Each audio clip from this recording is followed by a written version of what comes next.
Yes, I'm running. It is my duty to do something, even if it means leaving the comfort of my home and my beloved Davao. I cannot stand to see the ordinary Filipino neglected by the very structures and institutions of our government that were created to protect them. The people have become the victims instead of the beneficiaries of the present structures of government. Yes, I am running. Kahit na wala akong pera o makinarya, you will be my political machinery. With your help, I do not need big money to run. I will rely on your voluntary contributions and my friends who will contribute with no strings attached. Yes, I am running. Hindi ko kayang tapatan ang mga ibang kandidato sa gastos nila sa TV and radio ads. Kayo na lang ang media ko. Yes, I am running. Hindi ko kayang tapatan ang dami ng posters at billboards ng campaign materials nila. Kayong mga kabataan at housewives na lang ang gumawa sa inyong bahay-bahay ng mga posters ko.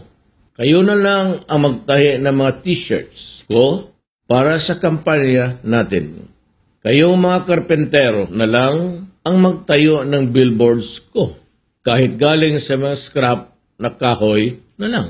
Yes, I am running. Ayaw kong magpatali sa malaking negosyante o mga smuggler na gustong mag-contribute sa aking kampanya. Sabi ko sa kanila, even if you contribute, I will still go after you if you violate the law. So better not contribute anymore.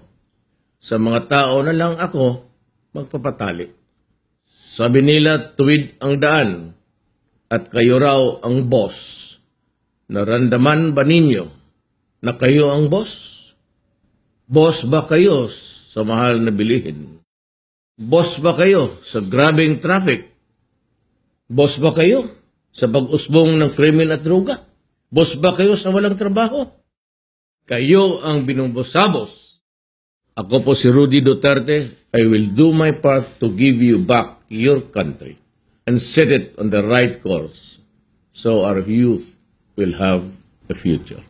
But I cannot do it alone. Everyone must sacrifice. Yes, I'm running, but you have to run with me. Let's fix this country. Sama-sama tayo, upakan na natin.